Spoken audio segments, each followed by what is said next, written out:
Hello, everybody, and welcome back to Movie Combat. Movie Combat. I don't think I did that the last. Well, yeah, because you're the one that normally does that part of it. Right. So anyway, see, that's where you got to listen to every episode so you get to hear every intro. That's how it works. Yeah, That's how it works out. they're all similar but different. Yeah, exactly. anyway, welcome back to Movie Combat. We're in our season 1 of Movie Combat, and we are watching all of the Alien and Predator movies. Yep.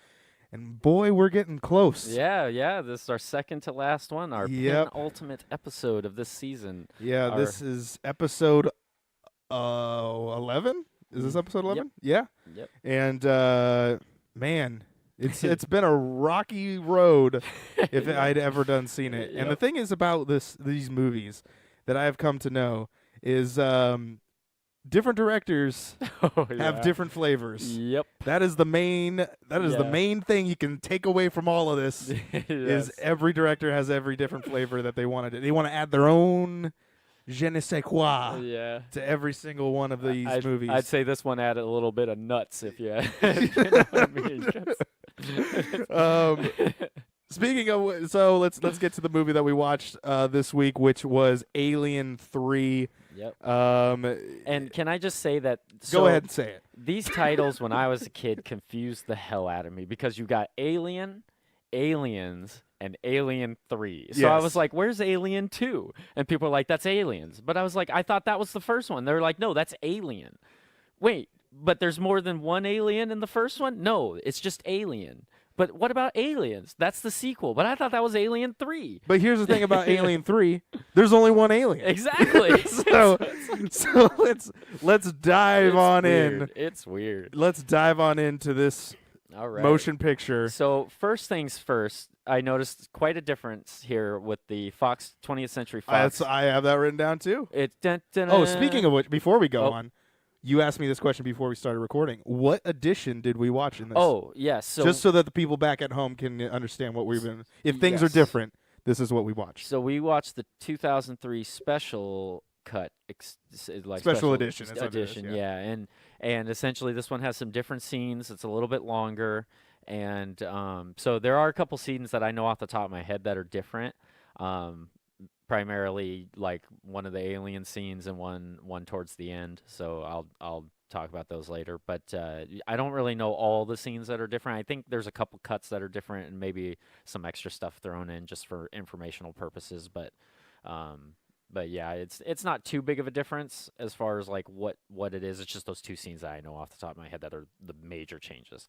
But yeah, as far as the 20th Century Fox, you know, you know, and then all of a sudden it just stops and then cuts to like a hard, like crazy space musical cue. It was a long hold on the last part because what was it? And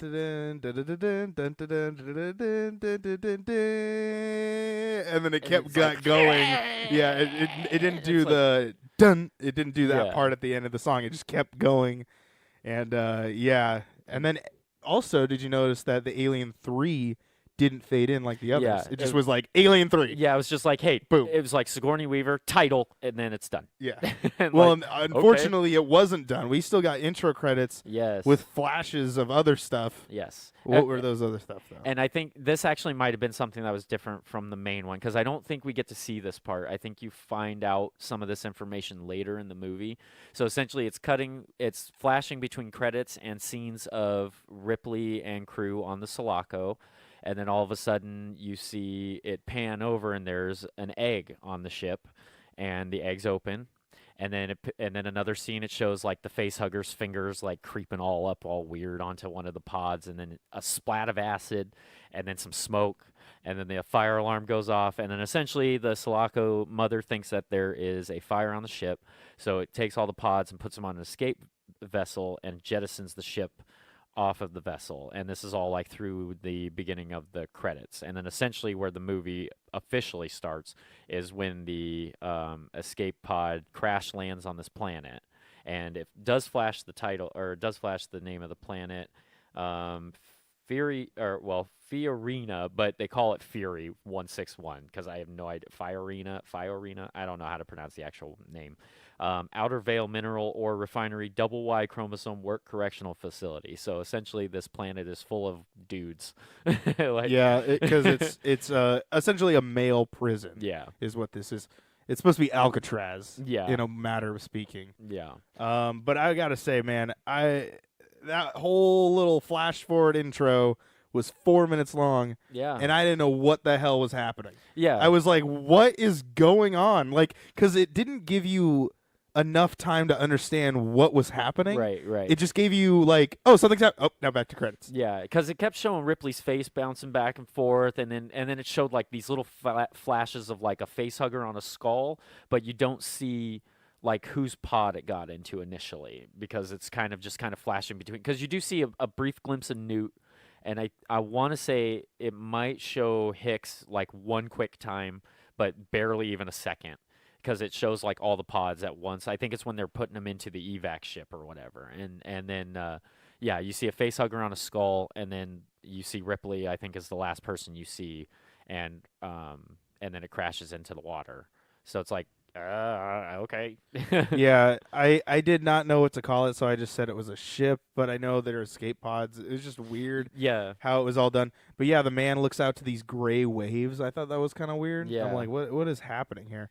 And you know who that man was, right? The first guy that we see after the crash ship?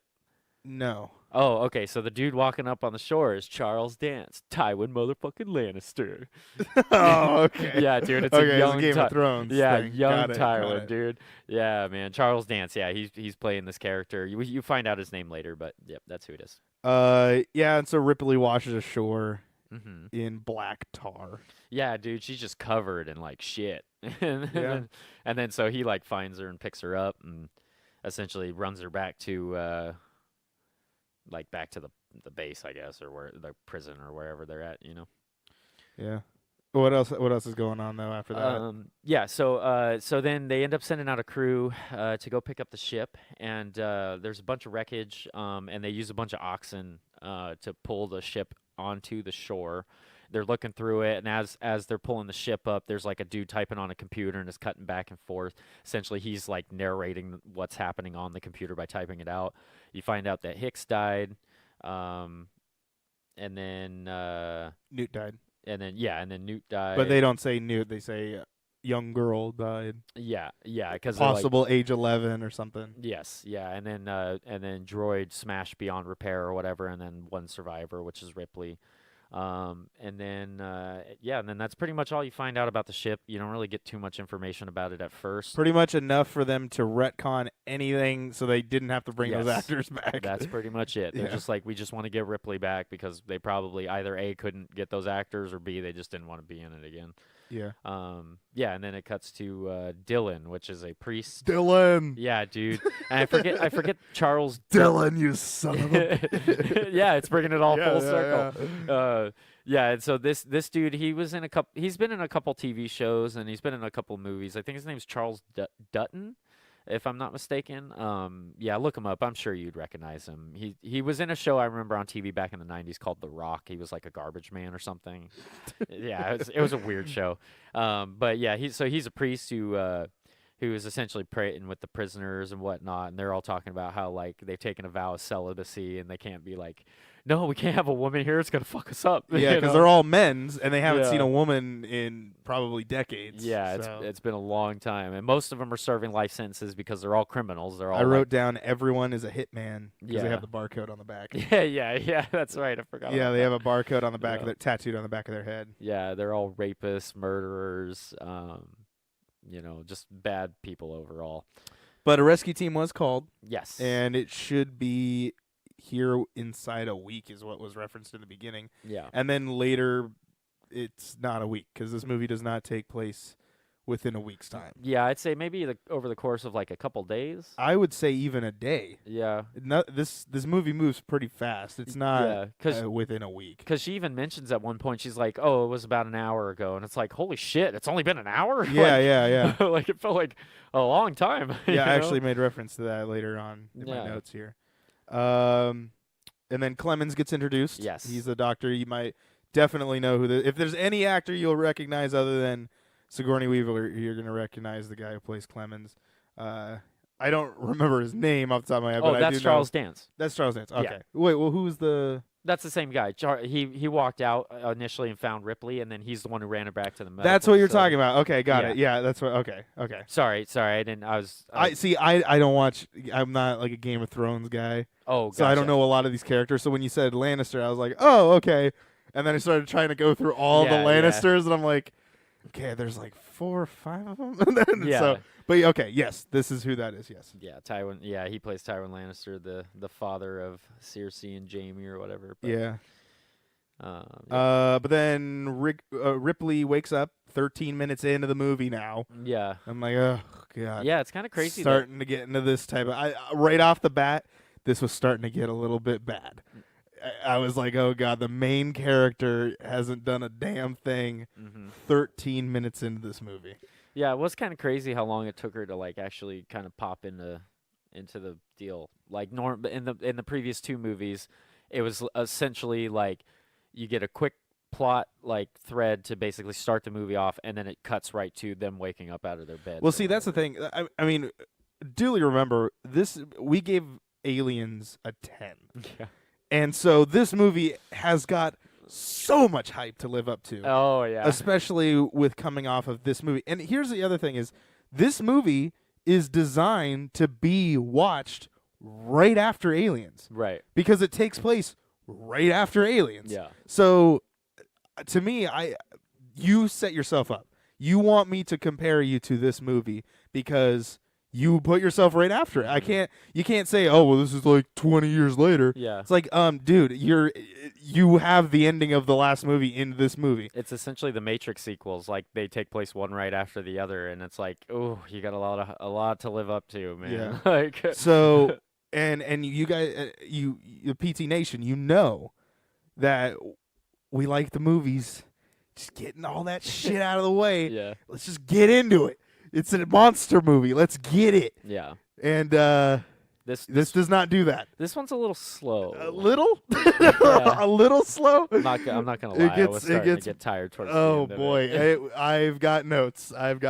Anyway, Clemens mentions that there is a bad lice problem. If you guys notice, in this whole entire movie, this place is gross. It has bugs everywhere. I wrote when I think is Clemens the one that goes and gets Ripley, or is that just some prisoner? No, yeah, Clemens is the one who finds her on the beach. Okay, because when he brings her inside, he takes the jacket off and he throws it on the ground. It's just covered in flies. Oh, and you're like, yeah. Like I can't do this. Yeah, because he finds her on the beach and runs her in. Then that's when he tells everybody to go get go check. There might be more survivors or whatever. Nobody has seen a woman in years. Yeah. Oh, and just a quick aside, there are 25 people in this facility. It's just a quick one-off. Like I think he mentions there's 25 prisoners in this facility, and then there's the 2 people who I called them prison guards, but one of them is the superintendent. Yeah. Is what Clemens refers to the rounder shaped one. And then Clemens himself, who's the med officer. So in total, there's 28 people at that facility. Mm-hmm. They know her name because it said so on the back of her shorts. That's the only point of reference they get her name from. Oh, that's right. She woke up naked. I forgot. Well, in her underwear. It was in her underwear shirt. Oh, but I thought when she got out of bed, she was naked. Yeah, because they stripped her down. Yeah. Okay. Yeah. Clemens mentions that Newt drowned in her cryo tube, and they noticed that there was acid on the tube. Yes, they did. Which was Freaks a Ripley little out. interesting. Yep. She's like, I gotta know how she died. Okay, so here is the deal. I gotta pause on this scene. Okay. Is so uncomfortable to watch that I almost yeah. didn't want to watch the rest of the movie. I'm curious if this was another scene that might have been cut out of the original. Okay, so here's what we're talking about. There's a scene where, okay, so Ripley goes in and says to Clemens that she needs to check the body. And so they get into this point where they have to go check Newt's body. Fine. Okay. Remember, Newt is 11 years old. Yeah. And I don't know if this was a body double. I don't know if this was a real girl. Yeah. It was so uncomfortable to watch. I didn't want to watch it. And because there was so Clemens and this other prisoner walk over because she says, like, I need to check, I just want to say my final goodbyes. So Clemens and the other prisoner walk away, and they're kind of at a distance, and they look over. One of the prisoners is looking over and watching Ripley, and Ripley starts. They pulled down the upper half of her. Yeah, essentially so there's this half-naked little girl laying on a table. Exactly. And then what's even weirder is Ripley then feels around on her. Yeah. And I'm like, dude, what is happening right now? So she, and it goes on way too long. Yeah, it lasts for a good few minutes because she essentially is checking to see if. And I get that. Oh, okay. I understand what she's doing. It's just really, really uncomfortable that it's a little girl and we're getting just the chest shot. Yeah, it was really strange. And I was very not happy with that. Like at first, initially, I didn't like it. Caught me off guard, but I was like, okay, like I can be okay with this just simply because it's like science. I'm not, I get that too. But the part that got me after initially, like that kind of made me, I guess, uncomfortable for lack of a better term, because I wasn't like squirming in my seat or nothing, but I mean, like, it was just weird. When she was doing like feeling around the chest or whatever, it like zoomed in, and so that's the part where because that was what sent me over the edge of like, dude, let's move on. I don't want to see a close up of the girl's chest. Like, and that's kind of weird. Julie, again, I don't know if it, because in the credits it does say an actress. Oh, okay. Or an actor or an actress. Yeah, I didn't actually look at the credits this time. Yeah, somebody played Newt. Oh, so okay. my thing is like, whether it was a rubber figure, which it probably was, so it wasn't some pedophile movie. Yeah. Like, they probably put a rubber mannequin as the body double. It was just really, really weird, and I didn't like that. And it went way too long, and like, you could have easily went boom, boom. She feels around, because they cut back to that like 3 different times, and they cut back to Ripley feeling around like 2 or 3 different times. Yeah, because initially the one prisoner sees it, then it cuts to her again, and then he goes back to the prisoner. He asks Clemens what's going on. Then it cuts back to her again, and then they both are like, "Huh?" And then Clemens they're about as over. weirded out as we are, as they are, because they're like, "Dude, what is happening over there?" And so then Clemens comes over and he's like, "Okay, what's going on?" She won't tell him. Yeah. She's being very hush hush. Why? Yeah, I don't know. Because I had this problem the whole way through the movie. She makes up an excuse of it being a cholera outbreak, and the dude's like, cholera hasn't been around for like 200 years. Yeah, cholera hasn't been around for 200 years. So then he finally goes, okay, fine. What if it is a cholera outbreak? So then they cut her open, which, whatever at this point. We've already crossed the bar. So, he's cutting her open and trying to find it and says, look, she drowned. Yeah. Now, can you tell me what's going on? She won't tell him. I don't understand why. Yeah, she's just like, we got to burn the bodies. Well, the thing is this is what was weird, is why was Ripley so well into telling everybody how to do their fucking job in the last movie? Right. And she didn't mind talking about xenomorphs, and she didn't mind telling everyone that, dude, we need to go to this planet to go and destroy this thing. Why in this movie now she's just not herself? She's not telling anyone about anything. Yeah. She wants to keep things a secret. They could have stopped this movie like an hour before it needed to stop the movie. Yeah, it's a simple lack of communication, because she doesn't really tell anybody anything about what happened to her, where she came from, like what she's looking for. And it's like, I get that she's a little apprehensive to trust these people because they're prisoners and rapists and murderers and whatnot. But essentially the only person she's really been talking to is Clemens, and Clemens is the one who saved her life. So you think she would at least have some bit of connection, which we will get to later. But like, you would think that she would trust him like a little bit more than the rest. And then the fact that he's like, he even says at one point, he's like, okay, I'm not an idiot. Like, you obviously are looking for something different. But then the superintendent shows up like right after their autopsy initially, and then he comes in and he's like, dude, what are you guys doing? Like, I didn't give you authorization to do this, and why is she out of the infirmary? Because he wanted her to stay hidden so that way the prisoners wouldn't be all like messed up. And he like covers for her essentially. He's like, oh, there might be a pathogen outbreak or whatever, and then Ripley's like, we need to burn the bodies, and the dude's like, no, we're keeping them on ice so that way when the med team gets back, like, or when they get here, they can take the bodies and all that. And she's like, no, we need to burn them. We need to burn them. There might be a contagion, you know? And so it is kind of weird that she's not really explaining herself, I guess, per se, or at least to Clemens, you know? And he even seems like he wants to help her. Yeah. Before we move on from this, though, Clemens does take this bone saw to cut open Newt's rib cage. Yeah. And you just hear this, and then it just... Yeah, and he's like, oh, well, there you go. The chest is open. Ugh. See? She drowned. And it's like, okay, wow. Yeah, he's like, her lungs are full of water, just like I said. Yeah. So, yeah. Then prisoners bring in this fly-ridden ox. Oh, that was disgusting. And, yeah, it's pretty gross.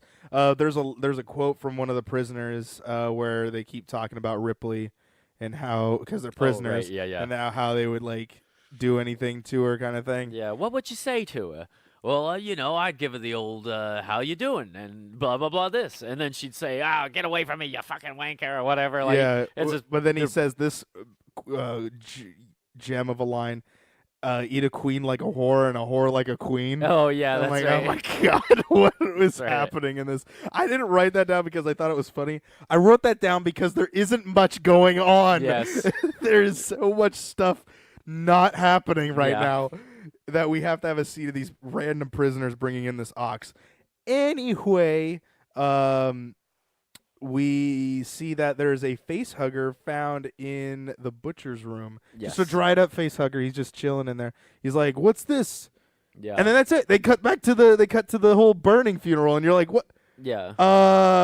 Yeah, because no one brought this to anyone's attention. Yeah, because they're like basically going to be like, one guy's like, oh, we'll wash her off and cut her up because it's like old Betsy, 11-year-old ox or something, I think. And they found her just dropped dead out in the Yeah. middle of nowhere. And so the one guy's like, oh, we'll clean her up later. And as he leaves, the other dude picks up the face hugger, and it looks like a giant scorpion. And he's just like, what is this thing? And then that's when it cuts. And then this is one of the scenes from the special edition that's way different than the normal edition, because in the normal edition, you see it's the face hugger actually latch onto like a Rottweiler, and then essentially like it gets on the Rottweiler, and then I think it cuts to the next scene that we're going to talk about, and then it cuts back, and then it essentially replaces the whole next scene after that with the dog.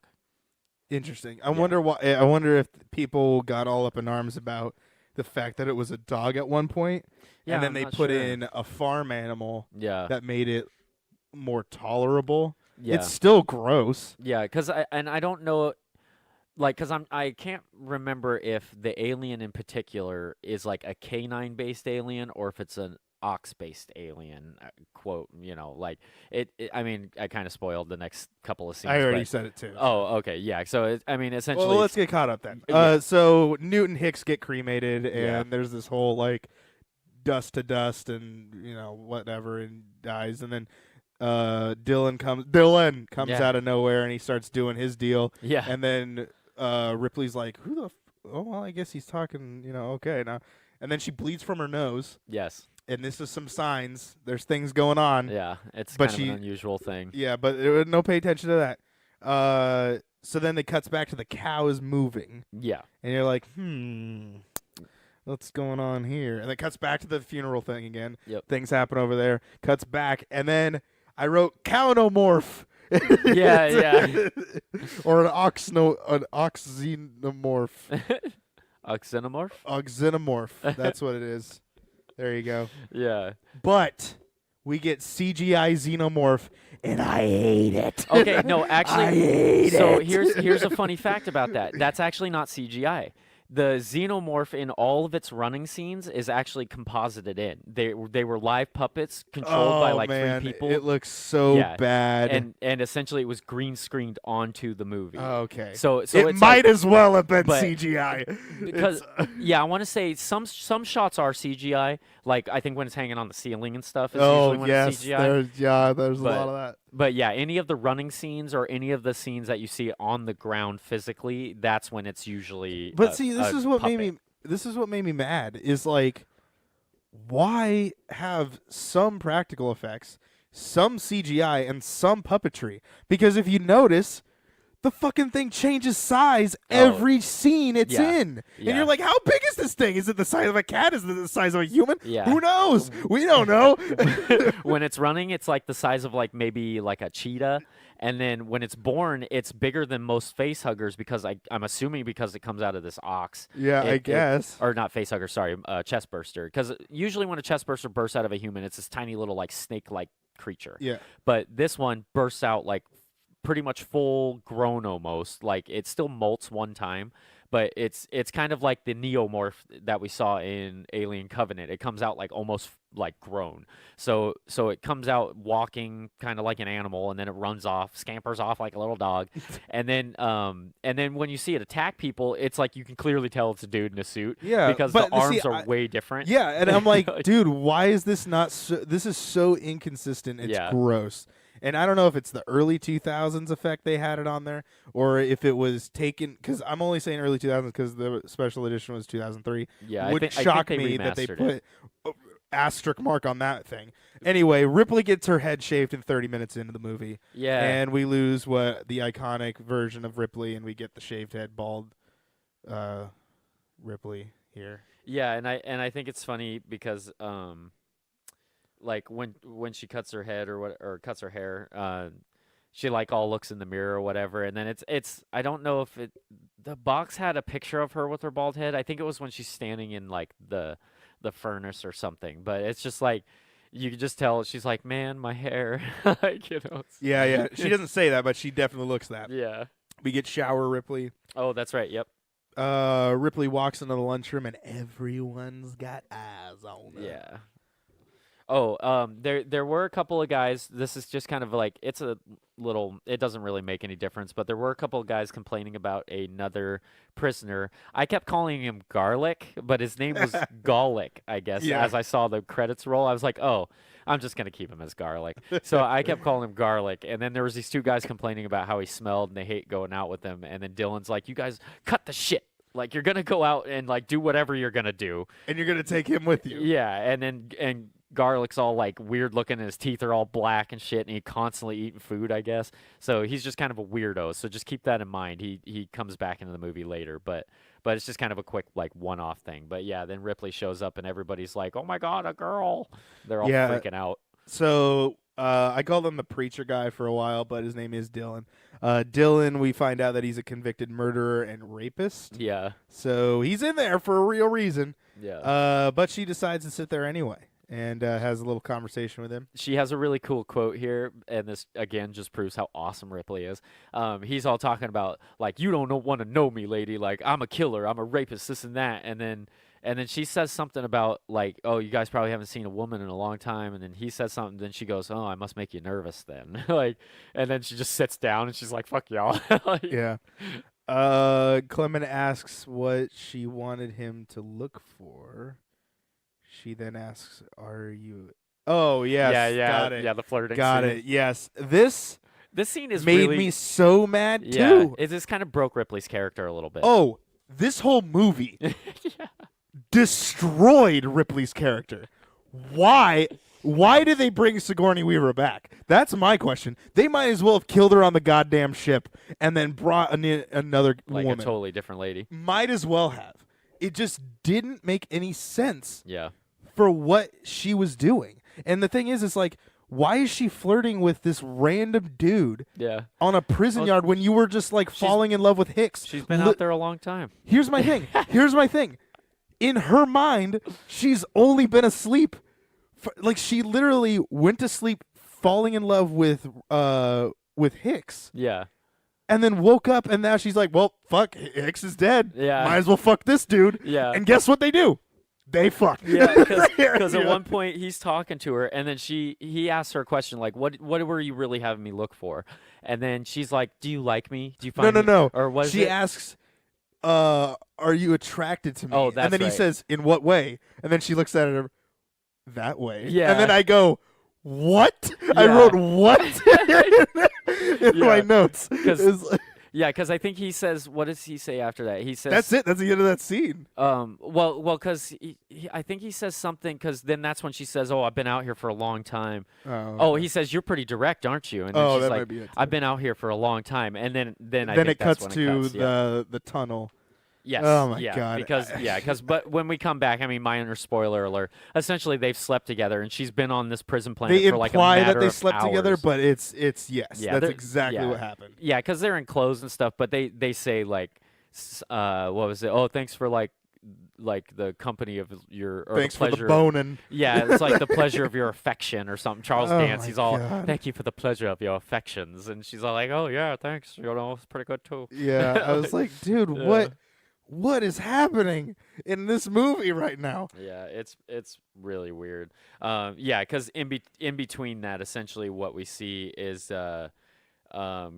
Garlic and the two Garlic. and the two guys, like they're going into some tunnel, and then it cuts back to No. This is before that. This is the guy that's cleaning the fan area, and he's Oh yeah, this you're is the right. worker Sorry, that my bad. I skipped down. and then he's bad. cleaning this tunnel Yes, area. Yes. The fan's going His- at full speed, His and then name he was looks. Murphy, I guess. Yeah, he looks down and he sees that there's a grate that's Yes. burned with acid. And he's like, "Oh, that's weird." He looks down, and then a xenomorph just mouth shots him in the head, and he's like, "Ah!" And then he rolls down. He's like, "Ah!" Yeah. And then just goes, "Blam!" Yeah. And it just explodes all over this place. Anyway, it was pretty damn cool. Yeah. I was like, it was "Oh, okay, probably that was one kind of of worth it." one of the best deaths I'd say in the movie. Yeah. Yeah. And then that's when it cuts back to Charles and or Clemens and yeah, Ripley. yes. I said Clemens and Ripley has sex. Yeah, I put Was she Tywin not and Ripley falling? boned. I said, was she not falling for Hicks though?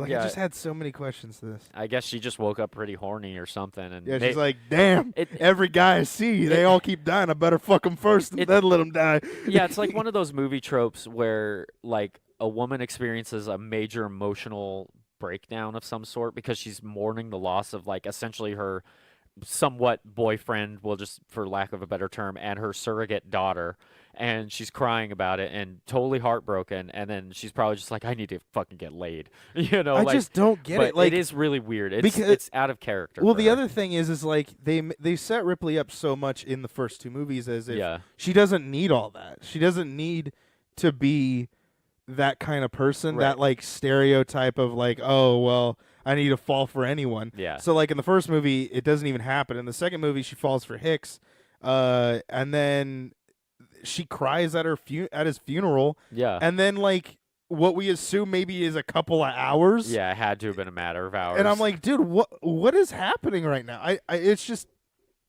so weird on what was going on. Anyway, Clemens goes to check on the remains. yeah, dude, and the guts were like hanging from the ceiling and shit. I said he is all around the tunnel. Yeah.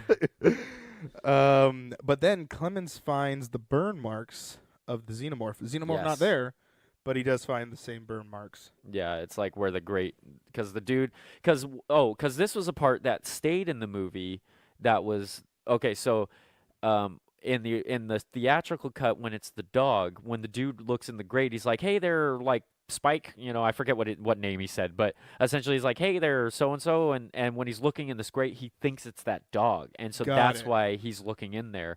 Then the alien strikes his head, and because he's like, "Oh, I thought it was a fucking dog," and then he gets hurt. Yeah, because in this special edition, he doesn't say anything. Yeah. He's just looking in there as curiosity kind of thing.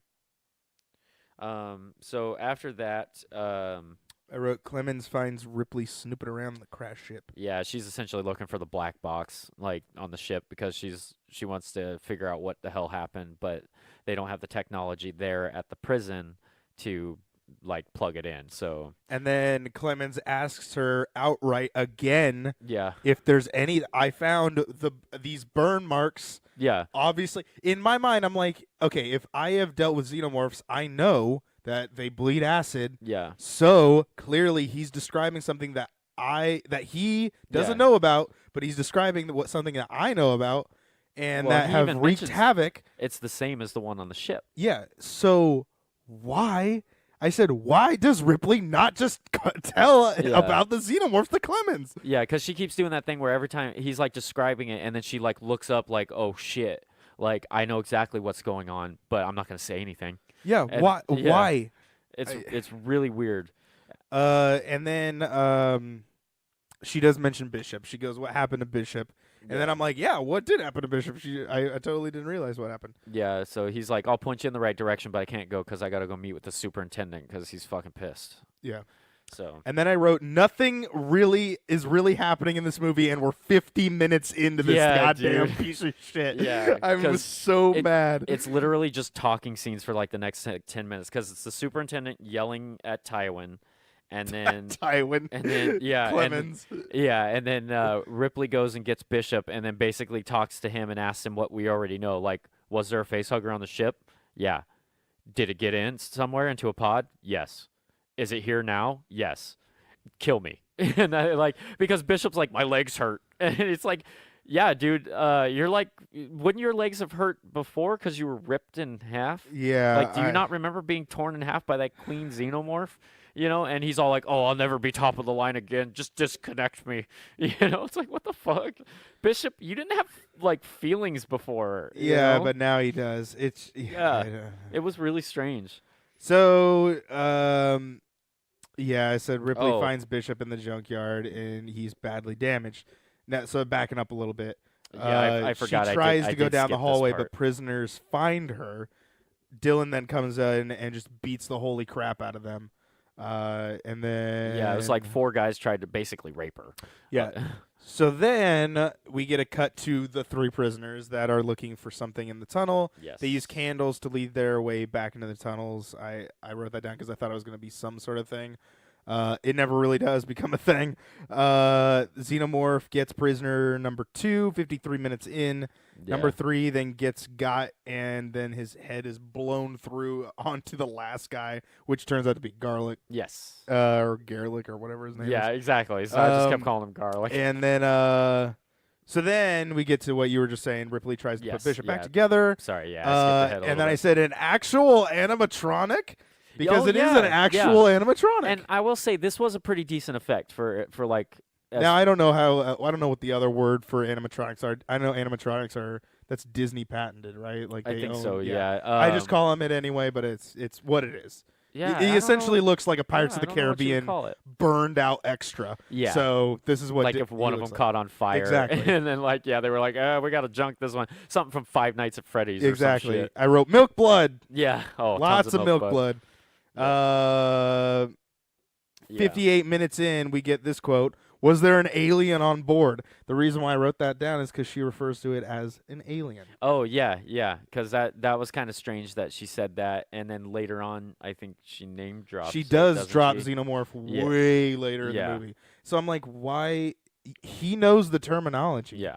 Why did you just not say a xenomorph?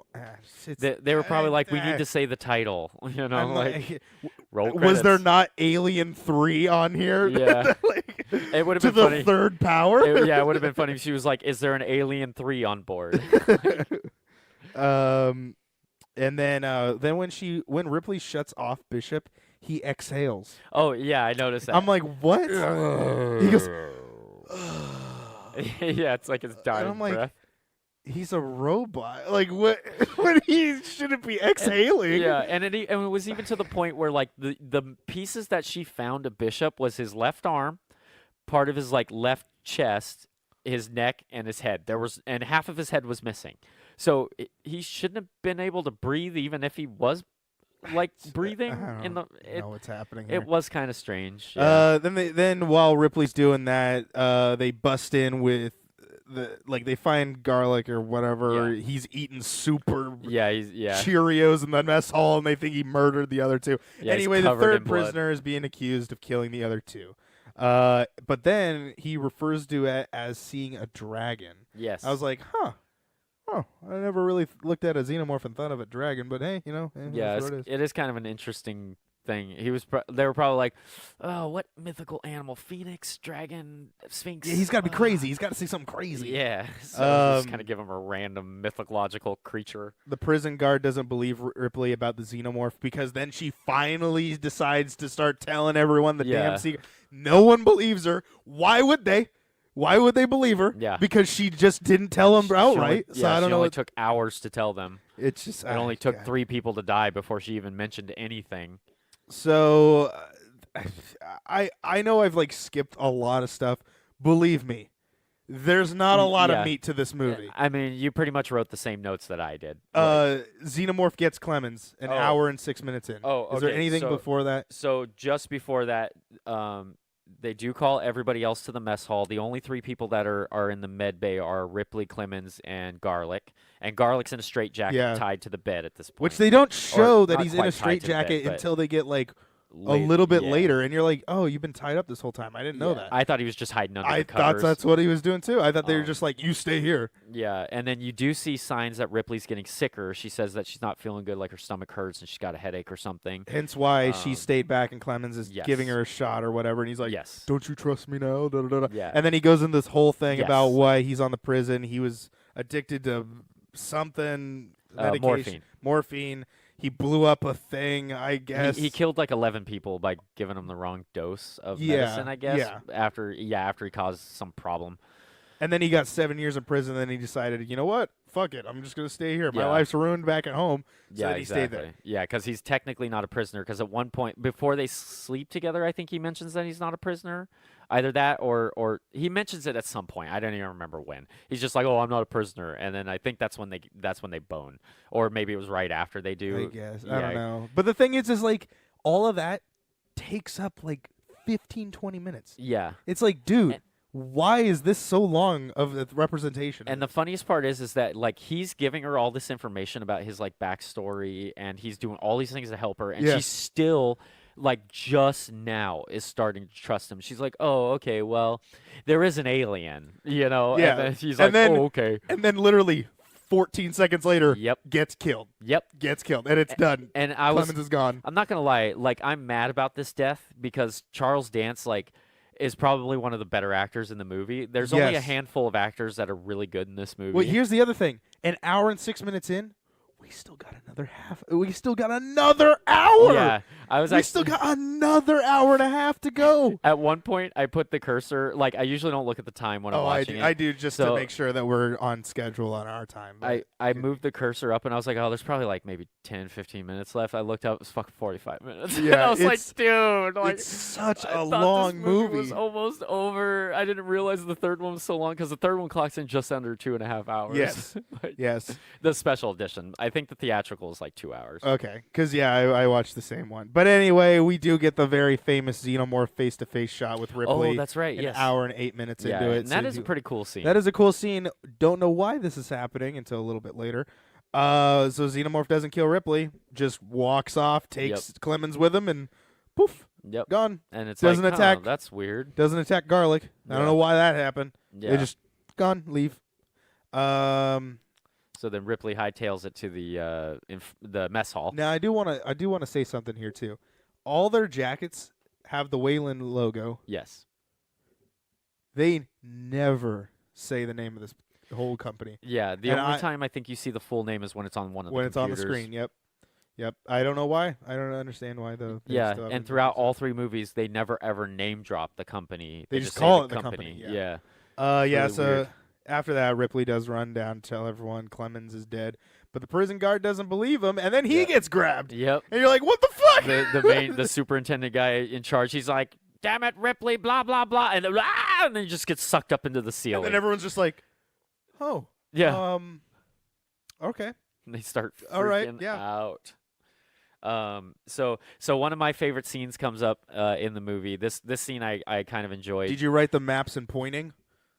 Oh no. Oh, sorry. It's actually right after this scene. Sorry. Okay. So essentially, they grab some maps. Ripley, and then the second. Because they love maps and pointing. Yes. Map. And Look, this place. the guy who's second in charge, who they all call 85, and we Yeah. find out the reason why later. I don't even know his actual name. I just put 85. Don't call me that. Yeah, he hates it. Him and Ripley are essentially formulating a plan on a map with like some ducks and stuff like that. But eventually, they end up going to the rest of the group who are back in like this little holding cell where they all sleep, I think. And it's kind of closed off or whatever. And they're like, oh, okay, well, like we're gonna chill here and figure out what to do. And then Ripley comes in and she's talking to him, and they're all just basically trying to figure out a plan. But eventually, there's this guy. His name is actually Morse, but I thought they were saying Morris, so I kept typing Morris. But he says this really funny quote because 85 is like, oh, we don't have guns, we don't have electronics, we don't have this. And then Moores goes, what 85 is trying to tell you is we ain't got no entertainment center, no climate control, no video system, no surveillance, no freezers, no fucking ice cream, no rubbers, no women, no guns. What we got here is shit. I remember that. That was the best quote of the entire movie because I laughed so hard when he said that. And then he says it a little bit after, like, he's like, oh, we're going to take your head and ram it through this fucking wall. But that whole movie, or that whole quote in the movie is the best one in my personal opinion, because especially when he's like, we ain't got no fucking ice cream. Yeah.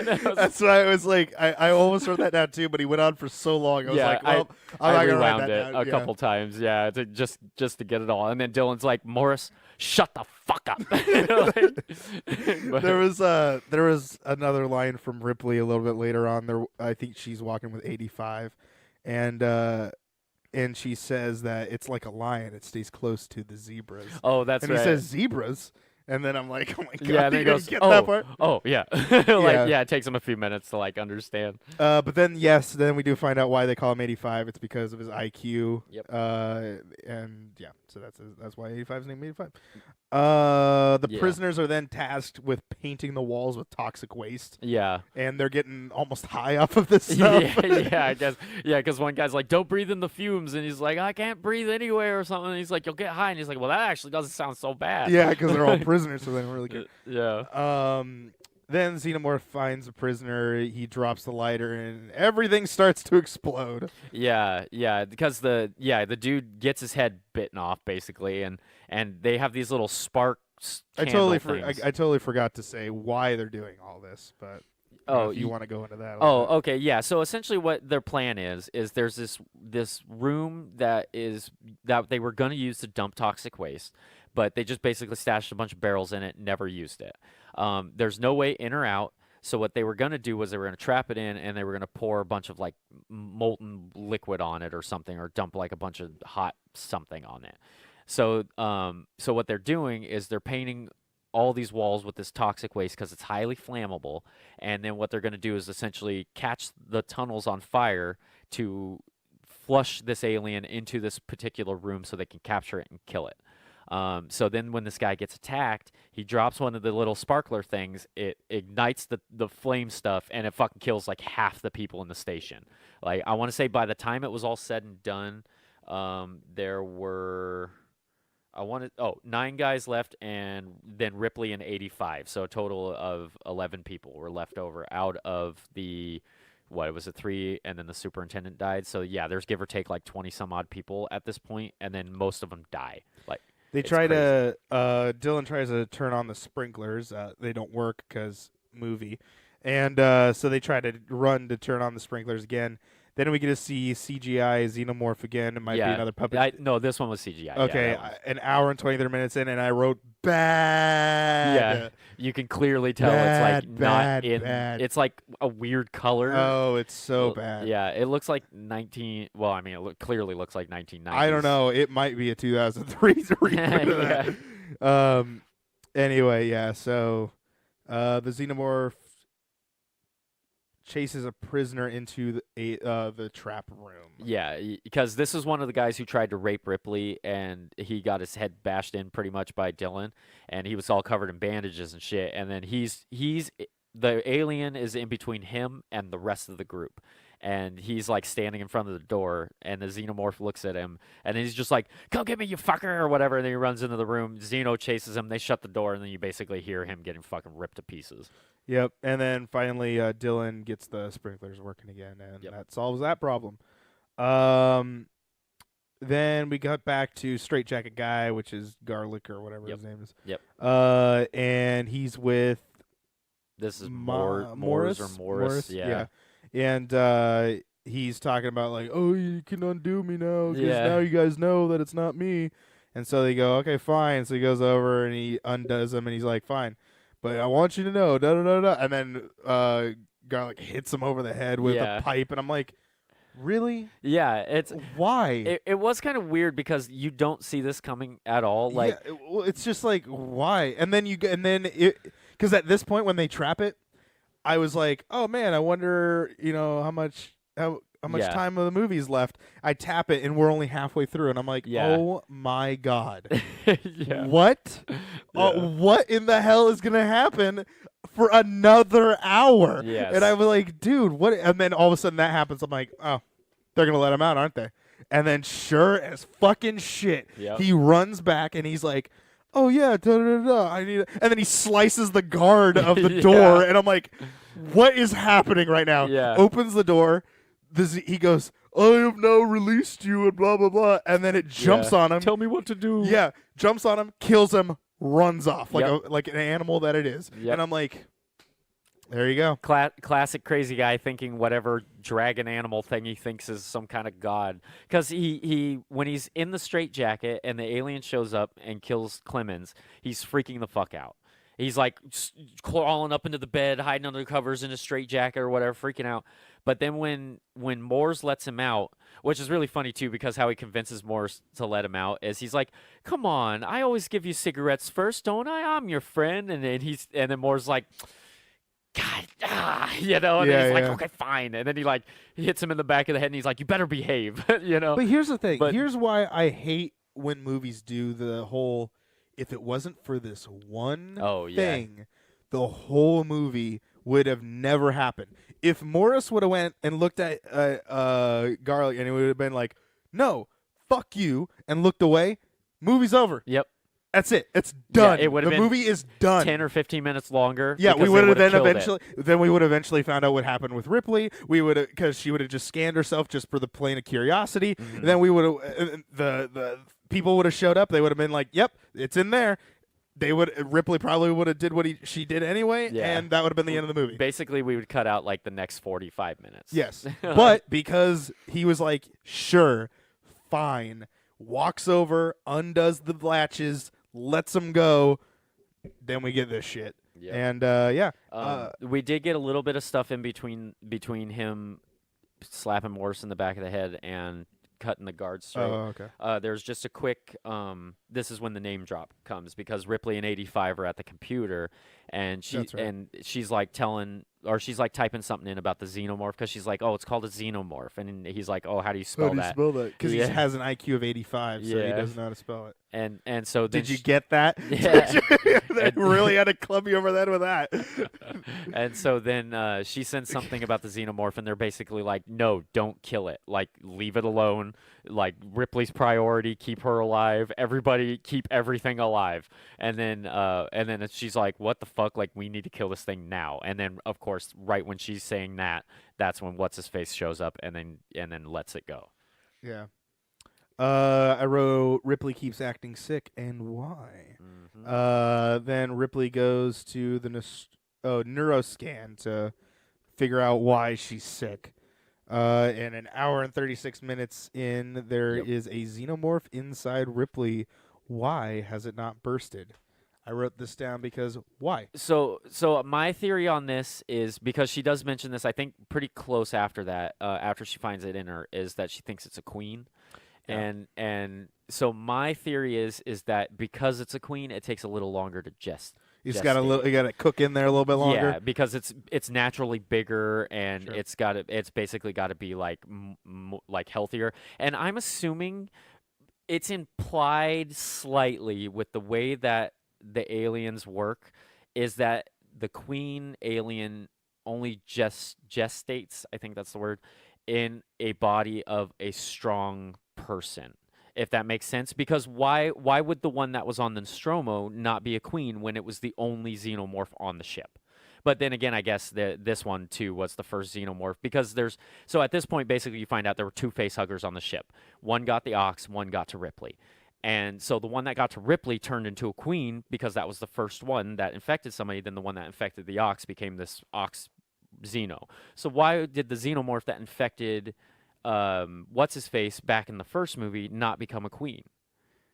Maybe that guy wasn't strong enough to harbor a queen in his body because it almost immediately burst out of him after he woke up. Whereas with Ripley, she's like this strong, powerful female. Yeah, this is what's so weird. It's a little weird. There's a lot of information that is implied and never used again. Yes. Yeah. Even in movies like Alien vs. Predator, when we're supposed to get this like Predalien, it's not cooking for days on end. And that's true. Yeah. It's literally within seconds of the last movie. Yes. And it's just and then it's like this new thing. So you're like, okay, great. Obviously you can't be it couldn't become a queen. If any creature was to harvest a queen, you would think it would be a fucking predator. Yeah. Nope, doesn't matter. It's like, how does it determine that? I think I don't know. It was just so weird. It is really weird, and I'm curious too if and then the thing that's not explained at all is how did these eggs even get on the ship? Because the queen was on. Well, was Bishop on the drop does ship, mention right? that it was on there the whole time.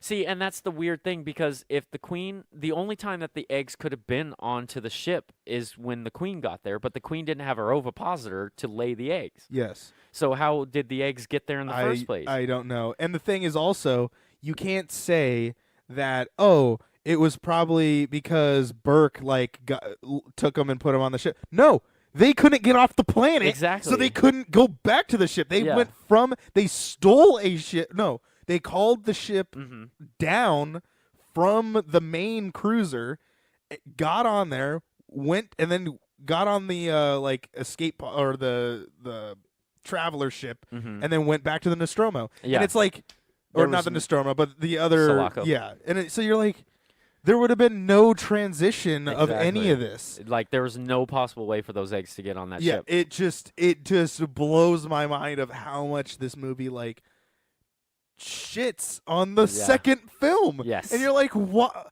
are you doing? Like, you're just saying things just so that you can make your own movie. Yeah. It's seriously taking a lot of the rules and basically breaking them. Yeah. Like, here's everything. It broke Ripley. Yeah, like one of the badass characters in the whole entire movie cinema. And it broke that character. Here's everything that's established from the first two movies. Now forget all of that. Yeah, it's like, and we're making Alien versus Predator. Yeah, this is essentially Terminator 3. It's like the same idea. You know, it's like Terminator 2 ended perfectly, and then somebody was like, we could use just a little bit more money. You know? So let's make a third one that makes no sense why it would even happen, but we'll just make it. Yeah, I don't know. The prisoners plan to lead it to the furnace. Yes. That becomes the next plan of attack. Ripley finds out that she's carrying a queen, her assumption, not anyone else's. Yeah. There was one part where, so like Ripley, okay, so when they send that message to the people or whatever, Who sends the message to what? Oh, okay. So when Ripley and 85 send that message, and then they get the message back about, oh, leave it alone, what, blah blah blah, whatever. So when Ripley does the stuff to scan her body in the computer, she does mention, there's a quick throwaway line somewhere in the movie that everything that's on the computer, the company knows, because Bishop says it when she's talking to Bishop, because she's like, does the company know about this? And he's like, yeah, the company knows everything that happens on the ship. So when she scans herself, I'm assuming that, again, it doesn't explain that this is what happens, but it's implied that when she scans herself and she finds the queen, that all of a sudden the company knows about this, because then they send a message after she leaves 85. 85 knows the message. It's like, oh, hey, wait a minute, med evac coming in 2 hours. Reply. Like, we need you to talk back. Yeah, because they want to make sure that she's still alive. Exactly. Yeah. See, I didn't catch that, and I guess that makes a little more sense of why that happens. But the thing is like, yeah, because what happens later is Ripley then leaves where 85 and her are talking on the computer, and then Ripley's out of the room. 85 looks back. The computer is still sending messages, and it's going fast as shit. By the way, So it's like you can't even read half the damn stuff that's on there. Like even if you were a fast reader, it's like blipped on, and then it goes in like 2 seconds. You have a paragraph to read. You have a paragraph to read, and then it comes back to 85. I'm like, what's happening here? But yeah, I guess that makes a little more sense. Because then she. I wrote the evacuation ship wants Ripley. Yeah, because right before the part that you were talking about, she wants to go. She's like, I'm gonna go fucking find this thing because it's not gonna kill me. So she's gonna go look for the xenomorph, and she's like walking around this like furnace room, and she like thinks she sees it, but then it turns out she's like hallucinating. Yeah, it's just a pipe. Yeah, and she bursts it open, and a fucking million bugs fall out of it. Well, I was like, why is weird? Well, not only is that weird. Why is she hallucinating? I'm assuming because she's sick. I just is that what it never affects her any other time? Yeah, I'm assuming. Either she's what sick assuming does. Yeah, a lot of her sickness. I've got to assume things because she's not acting in character. So I'm assuming she's going kind of crazy and loopy, and so I'm assuming she's hallucinating. But then she turns around and the fucking xenomorph's there. But she does say something on the pipe like it was doing in the first movie for whatever reason. It like doing his down. like. Yeah, it squats down and hisses at her or whatever. Yeah, and then all of a sudden cuts away. Yeah, I'm like, of all the time. And she does say something though that was pretty cool. Is another good quote because as she's looking for, she's like, "Don't be afraid, I'm part of the family." And yeah. But see, my thing is why of all times to cut away? Yeah, would you cut away from an interaction between a human and a xenomorph? Yeah, that the xenomorph is not going to attack. Yeah, like I think it would have been really interesting where she was trying because I thought what was going to happen was she was going to try to stab it and then it would basically be backing off, hissing at her. And that's the other thing. Why did she not stab it? Yeah. What? You went down there for that reason. Yeah, because she dropped the pipe after she stabbed the other pipe because she was holding a sharp lead pipe. She's like holding a spearish pipe. Yeah. Stabs a big pipe, bugs fall out of it, and then she drops it and starts kind of like, and then whimpering. Turns around, boom, right there. Yeah. You can easily bend down, pick it up, stab it, end of the movie. Yeah. That's it. That's all you got. There were a couple opportunities for this thing to die, and they just didn't take them seriously, I don't think. The ship is picking them up in 2 hours. Yeah. And then Ripley says after the xenomorph meetup. By the way, we skipped the whole part of when Dylan and Ripley and 85 meet up and go and see that it escaped. That's about all the information you get from that. Well, don't forget too. She does go to Dylan's cage or whatever, and she's like, "You need to kill me." That's late. That's right now. That's after this. Oh, okay, that's what you're talking about. But like before that, we skipped that part because it was that's how really not necessary it was. Like they went over. I mean, other than they get notified of like, hey, it escaped. Okay, all right. I think that's Anyway, so yeah, the ship is picking them up in 2 hours. Ripley says after the xenomorph meetup that she was there for an hour. She had saw it an hour ago, which is what you mentioned earlier. Yeah, and it's like so now it's picking them up in an hour. So in your mind, everything that's about to happen happens in less than an hour. Yeah, I guess. So I guess it kind of happens in real time with the movie because it is about 45 minutes, I think. Because I think right after that scene with her and the Xeno, I think that's when I put the timer up or whatever because I was like, how fucking long does this movie have left after this? Yeah. Like, Ripley tells Dylan that he needs to kill her, and Dylan says, I can't do it. Yeah. He acts like he's going to, and then he does the classic swing above her head because he's got an axe, and he hits the bars, and she freaks out, and he's like, I ain't killing nobody. You got to take your own self out or whatever, or you're going to help me kill this thing, and then I'll do you. And it's like, okay. So I was watching this movie. I was zoning in and out of this. This thing. is about the part I started getting tired. Hour and 52 minutes in, I started checking Instagram. Yeah, I think it was so boring as shit. And I looked up every so often. I was like, oh, they're still doing stuff. Yeah. All right. They're like preparing for this whole thing to happen. They all like huddle up, and long stories, I didn't give two shits about the dialogue that was happening here. They all huddle up again with like the little amount of power that they have. They essentially say, okay, we got to go kill this thing. Would you rather be dying on your asses or dying fighting to whatever? And then Ripley says the weirdest line I've ever heard Sigourney Weaver say. about this is reference to the evac crew coming in and picking him up. Mm-hmm. She goes, they think we're crud, and they don't give a fuck about us. And I was like, what?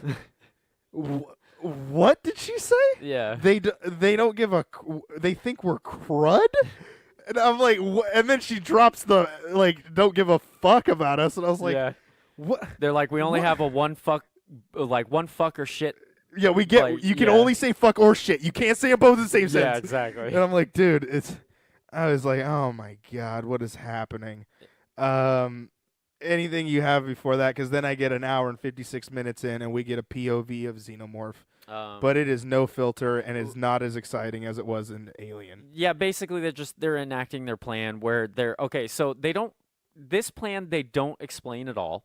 And basically all it is just a bunch of dudes. They don't dudes. explain it well, I can tell you that much. Yeah, like all I know is that they're going to lead it into this furnace, and they're going to use this thing called a piston to drive it into the furnace and pour molten lead on it. Yep, that's all I know. That's all that it was. So but they spent 20 minutes explaining this. Yeah, and then for the next 20 minutes, you just see a bunch of people running through tunnels and shutting doors. I wrote more CGI Xenomorph. Sucks. Yeah, and it's like I think the problem with this whole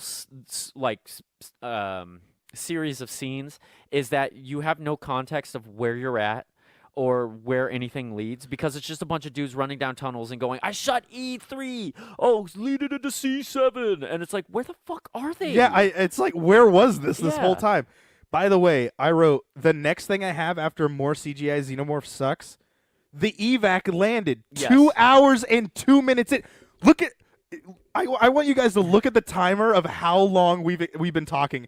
We are only an hour into this podcast. Wow, we're actually going pretty fast on this one. Because this movie talks about shit way too long. Yeah, there's like nothing way really too happening. long. The alien is really not the forefront of this flick. No, it's not, and that's a problem. Yeah. And so the prisoner triggered the thing too early, because they say, we only got one shot on doing this, and if we fuck it up, it's our fault, kind of thing. And it's like, okay, so then Ripley's in charge of pulling the lever. But guess what? We only get one shot with this, right? Oh, yeah. We might as well have Ripley run away from it and tell the prisoner to go, hold on to the piston. He gets spooked, turns the piston. It's like, shit. Yeah, because now we got that to worry about. Because we see a bunch of people die, like running around in these tunnels. Yeah, and literally they're everyone not really doing what they're supposed to be doing. Everyone that you saw earlier all dies except for 3 people. Yeah.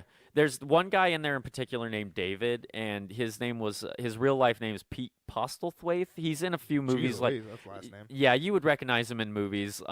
Like he was in James and the Giant Peach. He played the dude that gave him the crocodile tongues, and then he's also in a couple other movies, But yeah, he was in it, and he ends up getting killed because he locks his door, and then he's staring through the window, and it ends up going through another tunnel coming around behind him. Yeah, I'm like, what the hell is happening then now? what Why was is the the point? Xenomorph even down there? Yeah. Like, couldn't the Xenomorph just leave? Yeah, it was really weird. So yeah, and then there's like a couple other people that die. Some dude named Kevin dies. Dude named Kevin. Yeah, and then the part that you're talking about happens where the piston started too soon. Then Ripley's like, "Oh fuck, how long do we have?" And then Dylan's like, 4 to 5 minutes. Yeah, and then it's like counting down essentially. Yeah. And so they're like trying to shut it all down. Ripley spends way too damn long poking the damn thing in a corner. Yeah, and it's like, yeah, dude, that's what right. is happening? Yeah, because she eventually finds the Xenomorph like hidden up in this little area, and she's got this like flame knife sparkler thing, and she's like poking it at him, and she's like, come on, and then he's just kind of batting at it. Yeah, he's like, yeah, and it's like it's like a dog with its owner. Yeah, it's like I don't know what is happening right now. It's like, that it's not gonna follow you if you're poking fire at it. Like what? That's doing the exact opposite thing that you want it to do. It's so weird. So yeah, the Xenomorph I've seen for the first time ever. A Xenomorph is now curled up in the fetal position, batting at it like a cat. On like when its owner is trying to fluff it with the little like ball at the end of the stick. Yeah. Oh my god. Anyway, the prisoner triggered the too early. Ripley gets Ripley grabs the xenomorph tail. Oh, I and I'm forgot like, about what that. in the fuck is happening in this it's all movie? swiping at her, and she grabs it. She's all trying to pull it out. And I'm gonna bite it. and the xenomorph's just screaming at her. Yeah, because now at this point you're wondering, man, should I be on the xenomorph side? That's cruel and unusual animal punishment. Yeah, I mean, goddamn. I mean, it blew out of a goddamn cow, but I mean, man, I really don't think that like it deserved to have its tail grabbed like that. Yeah, and I'm really surprised Ripley didn't get injured at all. No, like it didn't. Any part of this whole scene, nothing happens to Ripley. Anyway, Dylan finally shows up. Yep. And he's like, "We only got like a minute or something like that." And so Dylan stays. So Dylan grabs Ripley, pulls her out, and goes, "Come on, you bastard!" And it starts coming. The alien chasing. freaks out because it's like, "Oh no, it's trying to hurt my queen." Yeah. So then they finally lead it into this goddamn thing. And, and can I one last thing about the piston room? So the entire time the alien is running back and forth through these tunnels, I kept imagining a scene like you would see in one of those movies, like a Scooby-Doo. Yeah, because exactly. I was imagining it was going to be running through all these doors. I was waiting for it too. It did it once, but it didn't come back. Because there were like 8 doors in this room, right? And they all like were little tunnels, like how you would see in a hallway in a haunted mansion kind of thing. And it does run through one time, and then there's another time where there's a body, and it like kind of ducks in, grabs the body, and then pulls ducks it out. Yeah, and that's when the dude starts the piston too soon. But it looks so silly. Like it just was like yoink. I don't know what's happening to the xenomorph at this point. And the funny thing is too about this that I just realized is that the xenomorph was taking all the bodies, but they were all dead.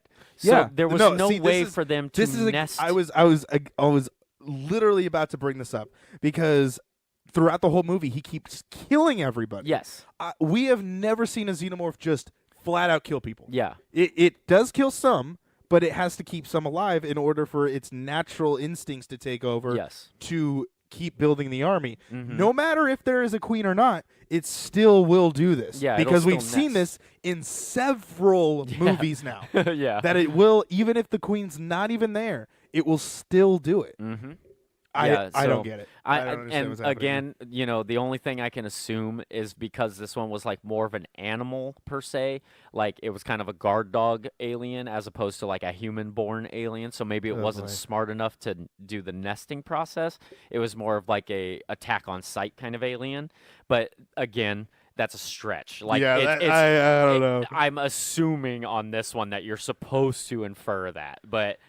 Dylan and Ripley are trying to climb out of this whole piston thing, and Dylan realizes that it's chasing after him. So he's like, "Hey, you go on without me. Yes, I'm gonna stay down here." And Ripley's like, "No, you can't do that." Blah blah blah, and he's like, "It doesn't matter." Basically, dialogue. I'm gonna sacrifice myself. Just do it. Yeah. So then she pulls the damn thing. Yeah. Molten lead. Or no. Morris does that. Mm-hmm. Yeah, Morris he's the only other one that survived at this point. There's only 3 people alive. Yeah. Soon to be 2. Pulls the molten lead. Lead drops down, fills up. You're thinking, okay, Xenomorph gets gallons of molten lead dropped on him.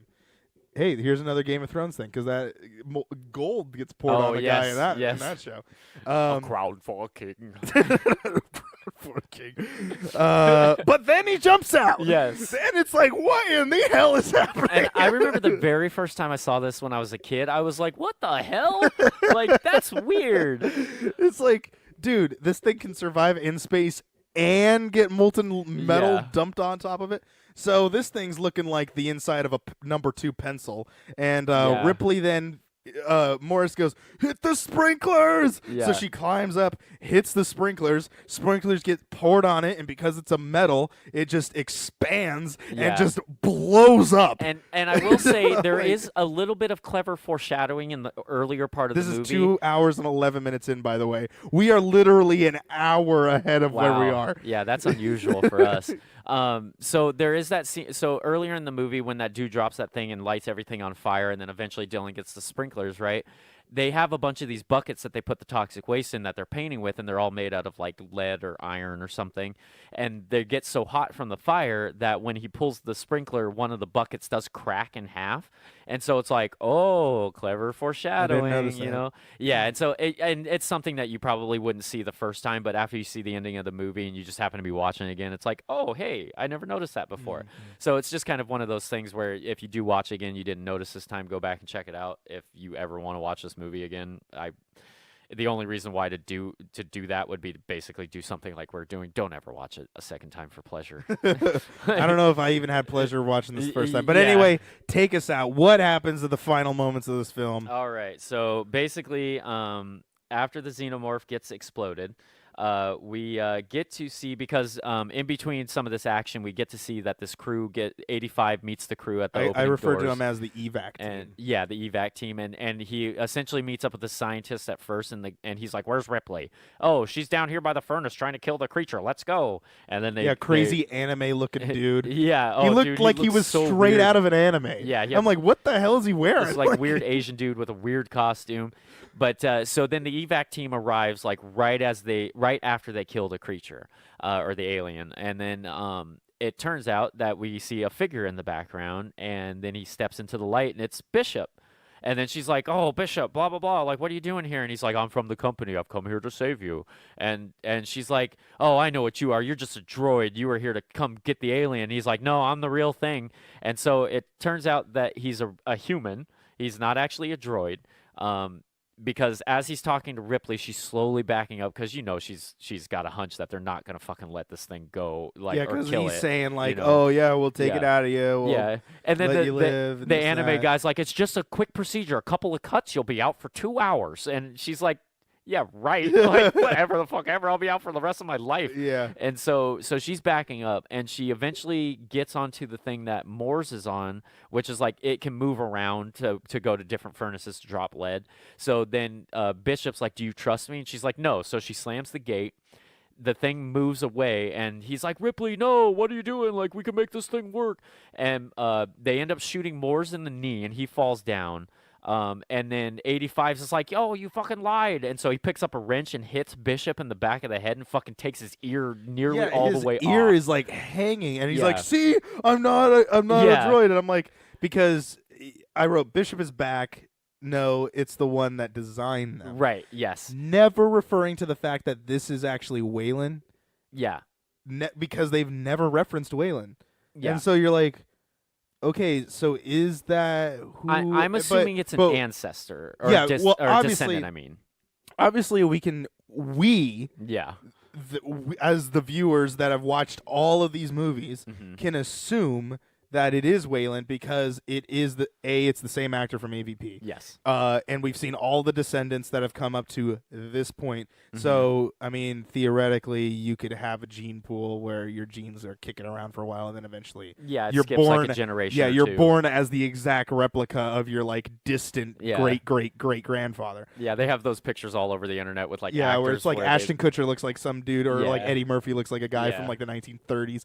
Anyway, long story short, we can assume that this is who this is. Yes. But they never say it. Yeah, and they don't like, explicitly. Why? They just call him Why Bishop. not just say it? Yes. Just say it. Yeah, it's like, come on, man. Just say, like, he's Bishop Wayland, like, it just. Yeah. But either way, so he. But yeah, 85 clubs the man, and then he gets shot dead. Yes. Yeah. 85 gets just shot to pieces, and then Ripley basically is like, "Oh, I'm not gonna let you take this alien." So she puts her arms out and then fucking just falls backwards into the furnace. Did you get her last words?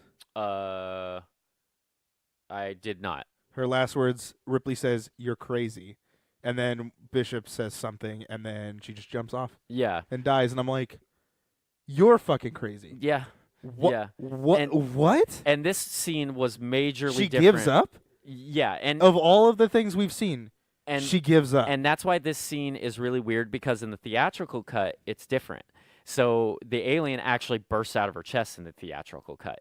She says like something to the same effect, and then as she gets ready to fall backwards, it starts bursting through her. So when she's falling, she fucking catches it in her arms and then fucking takes it down See, with her. that is cool. Dude, the theatrical ending's so much better. Why did they change it? I don't know. Because my thing is like as you watch this as the 2003 remaster version, special edition version or whatever, in your mind you're thinking that, oh, well, this should be the cut that should have been aired, right? If the way that you're telling me is with the special edition is like she, of all of what we've seen Ripley do, she decides her last thing that she's going to do is kill herself and give up. She doesn't try to get it out of herself. Hell, we've seen people try to get these things out of their bodies and they survive it. Yeah. Why in this movie she just decides to not even try? She doesn't even try to like take it out of her. I don't know, man. Yeah, I think at this point she probably was just done. You know. Yeah, like, but my thing that's is the only like, thing I can think is she's just so exhausted with fighting these fucking things that she's probably just like, I don't even want to deal with it anymore. So she fucking jumps off this thing, and then so after she dies, it shows that Moores is being escorted out by the evac the crew. only survivor of this whole thing. He's the only one that survived the like out of everybody there. And then it cuts to the escape pod, and it's Ripley's Nostromo message playing over one more time, which makes absolutely no sense because she didn't have that message on her person when she was on the Sulaco. Because like there's never a time that she re-records that. Yeah. There's never a time that she didn't record that on that ship. Yeah, she recorded it on a different ship. Yes, and that ship is on a like star cruiser that's like floating around space. Yes, so it's like, what is going on? Yeah, and and a transmission. It leads to the end of the movie. Yeah, and I'm like, at the end of that movie, I sat there and I'm like, that was 2.5 hours that I will never get back. Nope. And I was so pissed. And I will say, like, the one thing I can say in defense of why the movie is not good is they did have a lot of behind-the-scenes problems. There were, I want to say, 2 or 3 directors, a lot of rewrites, a lot of stuff, like, with the theatrical cut and the director's cut, a lot of, like, creative differences between certain characters. Because I want to say the first half of the movie's directed by somebody, and then they brought in somebody to finish it. Oh, it was like Solo. Yeah. And so essentially the second person had to come in, fucking clean up some mistakes, and then basically piecemeal together this really shitty script. I want to say some of the scenes were being written as they were being filmed. So it was like half the movie doesn't make any sense. Yeah, and so there's like a mini documentary on just how bad this movie was. The same with the puppetry, the practical effects, the CGI. They couldn't figure out what they wanted to do, so it's just a mishmash of all these different versions of the alien, which is why it's never consistent. Yeah, the alien's always a different size. It always looks different, runs different, you know, depending on if it's on the ceiling, if it's on the ground, if it's close up with somebody. And I want to say even too that Ripley or Sigourney Weaver, I don't think she wanted to come back. And then they were like, dude, like, we can't film a third one without you, so we'll fucking pay you a shit ton of money if you will come back. Like, we'll give you like a few $1 million or whatever, which at that time was fucking insane. And so she was like, fine, I'll fucking do it, but I don't want to do another one, which in turn she did relent eventually to do Alien Resurrection, which was like years later. Well, before we start talking more trivia, let's head on into the corner. What corner? The IMDb corner. Yes. Where we go ahead and we go down a few little things that we like to go through about the movies. We're going to start with trivia. Oh, whoops. And let's see here. I'm going to sort... If you guys want to follow along, I'm going to sort based on interesting going down. I'm hitting refine right there. Oh, boy. Trivia. And what are we doing it? Based on interesting.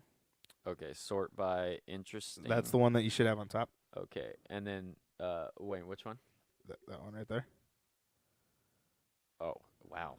Is that not the first one? Oops. Oh, no, I was just saying wow to the fact. actual trivia. All right. Since we got a little bit of time, I'm going to do a very special. We're going to do 8. Okay. 8 trivias here. I don't know why I picked 8, just because I want to. Yeah, the second one says how much Sigourney Weaver costs. Here we go. Number 1. The film spent over a year in editing. Yes. Woof. So that one, Wow. that alone tells you like the reason why it's so disjointed. As A far movie as, like, should the not be plot. spending more than a year on the chopping block. Yeah. That's how long it takes almost to film a movie. Anyway, number 2, the original budget was $45 million, which included Sigourney Weaver's fee of $5.5 million. Yeah, she was like, I'm not coming back for cheap. Oh my God, you can say that again. The budget soon spiraled, however, with the first Rennie Harlan and the Vincent Ward both leaving the project before novice David Fincher, that's right. novice feature film director David Fincher came on board. Executive last-minute reshoots, especially after the final was deemed to be too similar to Terminator 2 Judgment Day, ultimately pushed the budget into the region of $65 million. Yeah, this does not look like a $65 million movie. Oh, boy, no, it does not. Number 3, David Towie contributed to the pile of abandoned scripts. That's what it is. The movie's pre-production generated. In his version, the only returning character is Ripley, who only briefly appears on a file card. As in previous scripts, the story involves experiments in genetically engineering aliens as bioweapons. This script included a high-security prison facility in space and its morally ambiguous inmates, one of which is an escape artist. Themes which made it into both the finished product and Towie's own Pitch Black 2000. Pitch Black is a movie, if you guys don't know that. Number 4, David Towie, Vincent Ward, John Fazno, Rennie Harlan, David Fincher, Larry Ferguson, David Giller, and Walter Hill all attempted to claim credit to the screenplay during the. Oh my gosh! Yeah, it's just a mess. 4 more writers could have claimed credit, but choose not to. William Gibson and Eric Red saw no point in doing so, since the film has changed substantially from their earlier drafts. Greg Pruse was talked out of claiming credit in exchange for generated work elsewhere, and Rex Pickett, despite having written a substantial amount of the shooting script, declined to seek credit due to how unpleasant his experience was of working on the film had been. Yikes. Number 5, when the powers that be decided on a new ending to the shot, Elliot Goldenthal had one night to come up with the new score. Oh, wow. Oh, weird. So the ending music is different. Well, the ending music was done in a night. Yeah, so for our version, our music was like, oh shit, I got to make something different. Because the theatrical cut, I think, was the original ending. I'm going to scroll down a couple here. Number 6, on the set of Pinewood Studios, a giant lead foundry took 12 weeks. Am I reading that right? Lead foundry. Lead foundry. Oh, a giant lead foundry took 12 weeks to construct and put the production way behind.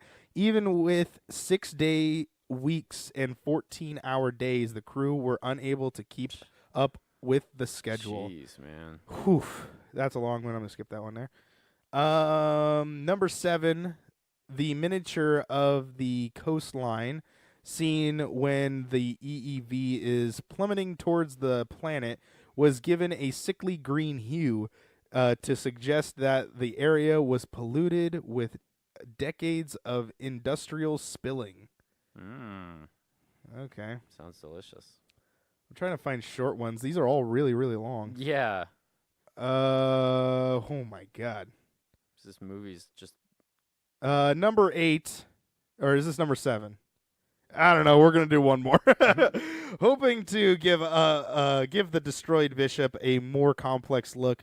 that could not be done by simple makeup. The final product was done entirely through animatronics, while a playback of Lance Hendrickson, that's right, voice played to guide Sigourney Weaver.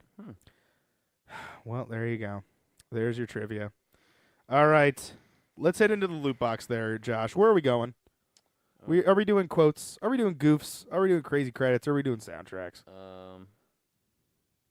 Let's do crazy credits. Crazy credits. We only got one of them, but I didn't realize there was only one. Go ahead, whatever. Okay, yeah, and this is what we were talking about earlier. The 20th Century Fox fanfare that plays during the opening studio logo segues ominously into the score of the film, which is where you get that abrupt long hold on the end, and then all of a sudden it's just playing the aliens music. If you want to do 4 more goofs, I wouldn't mind. Okay. You want to go there? All right. So we'll just sort these by interesting. Interesting. Okay. Oh boy. Hey, perfect. Number 2. Yeah, we were talking about this too. Okay, so there's no logical explanation for how the alien egg appears on the Sulaco at the beginning of the film. Although it has been speculated that the queen alien laid the egg when she was hiding in the landing gear of the dropship, the alien egg is clearly not inside the landing gear after it has hatched. It appears to be somewhere either inside the dropship or elsewhere in the Sulaco. Since the queen alien was never in the interior compartment of the dropship and certainly never made it past the cargo bay of the Sulaco, there's no explanation for how the egg got where it is. Plus, she didn't have her ovipositor, so she would have had no way to even lay the egg.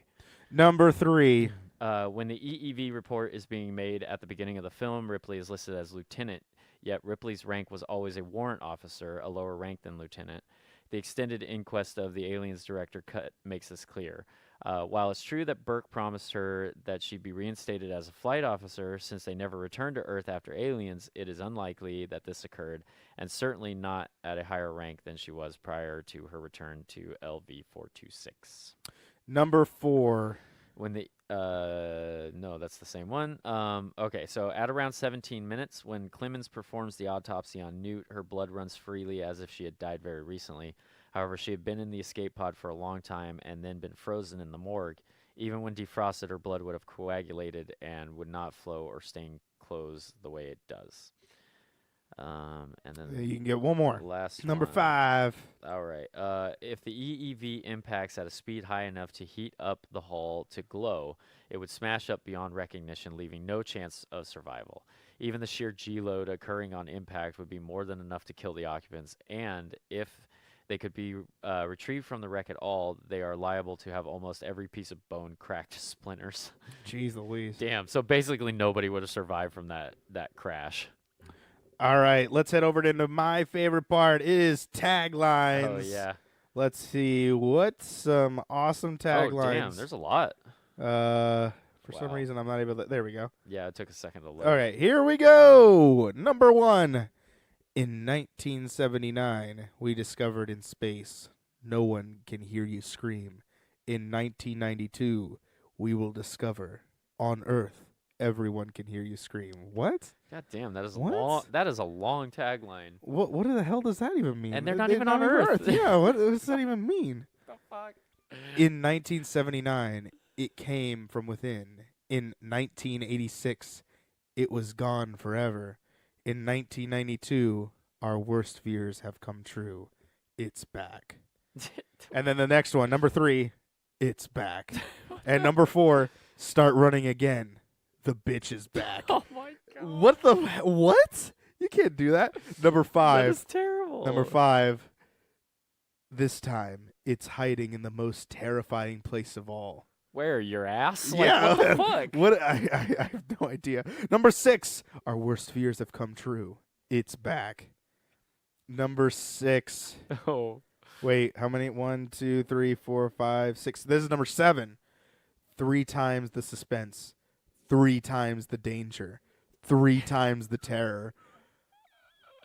More like 0.3 times the suspense, 0.3 times the terror. What does that even mean?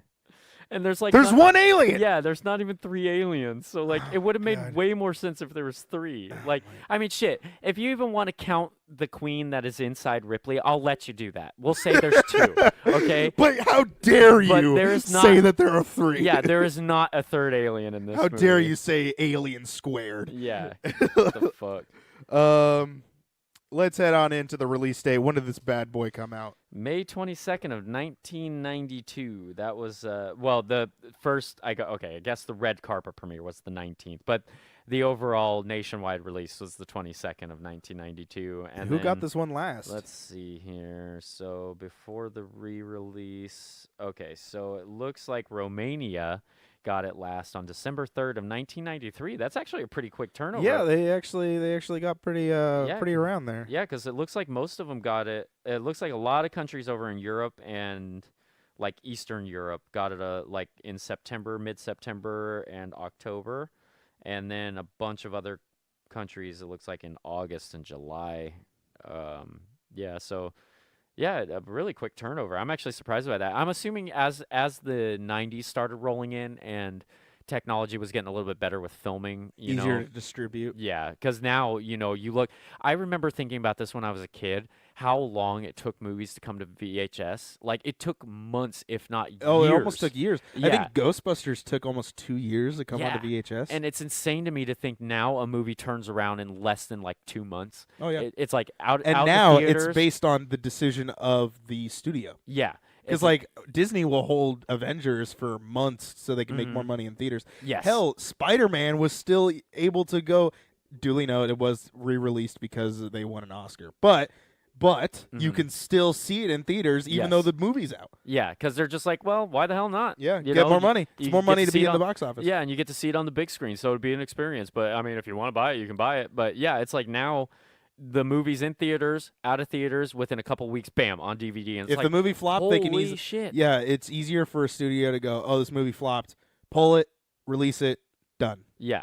It's out of our hair now. And they'll end up making more money because then people like me who like to shop in the $5 bin sometimes will just pick a bunch of random movies just to see what the hell they are. Well, the other thing is they earn more, they get more money because the movie theater doesn't get as much of a cut. Oh, right. Because the longer the movie's in the theater, the more of the cut goes towards the movie theater. They make more percentage as time goes on for every like week.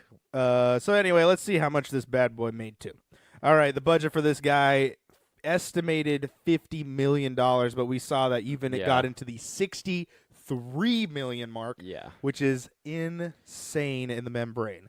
Opening weekend earned it in the U.S. as $23,141,188. It grossed worldwide $159,773,600. And I think this was really based on the fact that Aliens was such a success. Yeah, I'm pretty sure. And so everyone went to go and see it, and whoop. Yeah, they were like, oh, my God, I can't believe they came out with a third one. What are they going to do now? Let's head over down into tech specs. Josh, what do we got going on in our tech specs here? All right. So runtime. So, all right. So the original theatrical Oh, my God, version, I wish I watched the original one. Yeah, so now after – it's so funny because now after watching the special edition – wow. So the original runtime was an hour and 54 minutes for the theatrical version. Our special edition that we watched, the special assembly cut edition. It didn't even say that on iTunes. Yeah, that's so stupid. Is 2 hours and 25 minutes. So that is a solid 30 minutes of extra content that they added to the movie or took out of the movie initially, and changes that they had made to certain scenes to make it run quicker. Yeah, and I will say that, and then the special edition here is 2 hours and 18 minutes, which I think that was a different special edition because that's not the one that we watched. No. So yeah, and I remember people even complained then about the movie like being too slow when it was in the theater. All right, sound mix, 70 millimeter 6-track, 70 millimeter prints, and Dolby SR 35 millimeter prints. Aspect ratio was 220:1 for the 70 millimeter and 2.39 to 1, I guess, for everything else. The camera, Panavision Panaflex Platinum. But they only had one camera. Yeah. They only no wonder why it all here. looked like shit. And then let's see here. Negative format was 35 millimeter Eastman EXR 500T Oh wow. 5296. And So here's my thing: 65 is millimeter the special reason effects. why would they shoot in different film to shoot the special effects? Yeah, that is. I'm assuming because of the composited Like shots. they want a wider shot with a 65 millimeter. Maybe, yeah. Just Okay. so that way you could probably like pull out a little bit and see the alien a little bit better, because they were probably like, if it's too close, it probably looked too fake. Okay. Or maybe yeah, because it looked or totally real. yeah, or maybe it just like helped with the outlining of the alien, because sometimes like when it was farther away, you could clearly tell it was not there, but the closer it got, I think the better it blent in. And I mean, yeah, that's being generous. Oh boy. Okay. Anyway, And then yeah, cinematographic process. Why is there cinematographic? Why is there TO in there? Panavision, anamorphic, and then printed film format, 35 millimeter and 70 millimeter blow up. Oh boy. Okay. And now we head into our ranking. All right. What did you go first or did I go first? I think you went. I think I went first. I think you went first. Yeah. last So time. go ahead. Okay. So I'm gonna say I'm probably being a little generous. I'm just gonna start off with that. Okay. I don't hate this movie. I will say that much for sure. It is really long, especially the cut that we watched, and it probably would have been better had we just watched the theatrical cut. But I don't have any. I just have the special edition, so I had no choice. But I chose to watch the 2003 version. But I regret it. yeah, and so but I think it's good to watch that version because I feel like it's the intended version to watch. Plus, that way, like you can kind of get some pieces that they leave out of the original movie. Either way, the movie is really long. It's really drawn out. There's not enough of the alien. It takes a while to get into a long while to get into the action, and even then, the action's kind of subpar at best. But I will say that I don't think you should skip the movie. You should at least watch it once just to complete the trilogy, because initially when this movie was out, nobody ever thought they were going to come out with Alien Resurrection, which came out in like 2007 maybe or something. It came out like 10 or 15 years later. So it was never in the plan to make this movie or the fourth version. So I look at it as one of those movies where if you've seen the first two, it's always good. Just like with The Godfather, you just need to complete the trilogy. Just watch it at least once. And I gave it, basically, I just gave it a 5. It's just kind of a mediocre movie. That is a meh. Yes. Yeah, exactly. Because this movie is not going to get you on the edge of your seat, but I don't think it's so bad that you shouldn't watch it. You should at least see it once, and if you want to own it, if you're an Alien fan, I would say get it, but don't expect to watch it a bunch of times. I've seen Alien Resurrection more than I've seen this one, and Alien Resurrection is really goofy. I will say that much. Not to spoil all of it or anything, but yeah, Alien 3, this is only like the third time I've ever seen this movie. I've seen Alien Resurrection probably 7 or 8 times already, and I've seen Aliens fucking innumerable amounts of times. And I've seen Alien I don't know, maybe 10 or 15 times so far. So Alien 3 is definitely the black sheep of the group, and yeah, just watch it if you want to watch it, if you want to complete the trilogy, or if you just want to complete the whole series. But after that, it just like with a couple of the other movies, you could probably just go ahead and leave it on the back burner after that. Okay. So a lot of people are probably assuming what I'm going to say. Because I obviously didn't enjoy the movie. I thought it ruined a once fantastic character into a whiny, complaining, secretive character that didn't play the role that she once was. And I honestly, as I have found out that, she demanded more money for her to even come back. Yeah. It really did feel like she didn't want to be there. Yeah, she was kind of phoning it in. Yeah, because in obviously Aliens, Sigourney Weaver is probably peak character. Yeah. Next to her role in Galaxy Quest. Yeah. But the thing is and Ghostbusters. But the thing is this movie is such a blemish on, I think, her record that I really just didn't like it. I think the movie was so much longer than it needed to be. I hate movies that leave it down to one decision to cause cause more time. Now, if the decision, if a situation happened and it caused a domino effect to then go on for another maybe 15, 20 minutes, I'm fine with that. For a situation to happen and then it extends the movie for another hour and a half is bullshit. It shouldn't do that. That is so much longer of a movie that you just needed another reason of like you're like, oh, we have extra money laying around, let's just make a more movie. Yeah. Or they were like trying to backpedal so much stuff or pick up the pieces so much that it just ended up like garbage. Like I just didn't like it. I gave it a 4. I gave it a 4. Yeah, well, that's not bad. I actually expected you to give it a little bit lower. I was expecting like a 2 or a 3 out of you. I didn't think that because then I really do agree with you on the fact that it does need to be seen maybe once or twice in your lifetime. Yeah. Like it's I think it's a mediocre film. I don't think it's terrible because I think if we didn't watch Aliens, I think maybe I would have given this maybe a 5. Oh, okay, yeah. And that's Don't good. shoot me, maybe a 6. Yeah. But after seeing the peak of what we had, yes. we fell hard. Yeah, it's like when you go up that first hill on a roller coaster, and that's like right when you get to the top. It's like, oh, okay, aliens, and then you fall, and you're like, Alien 3. Yeah, I just don't know what happened in this movie. I don't like as I was saying when Aliens was on. I watched that thing. Like I was locked in. I was right into that film. When I watched this, I was like, oh my god. Yeah. Let's go. Let's move. Let's get it going. Yeah. And now I was looking back at my scores because I have all the scores that we gave individually as well. The movies that I gave 4s to was AVPR, The Predator, and this movie. Yeah, so basically like the worst of the group. Yeah, and the thing is the reason why I gave those 4s was because they were slow. Yeah. They didn't know what they were doing. And they took all the fun out of those movies.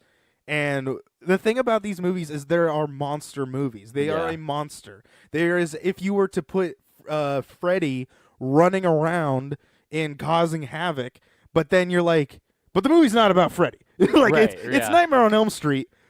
But Freddy shows up every so often. Yeah. Like it's not really about him. And it's like, dude, yes it is. It's about him. Like what are we not watching more alien running around? Why do we have one out of this whole film for 2 hours? That's the part that makes me the maddest is because it's like after going from a whole hive of aliens, how are you going to just go back down to one?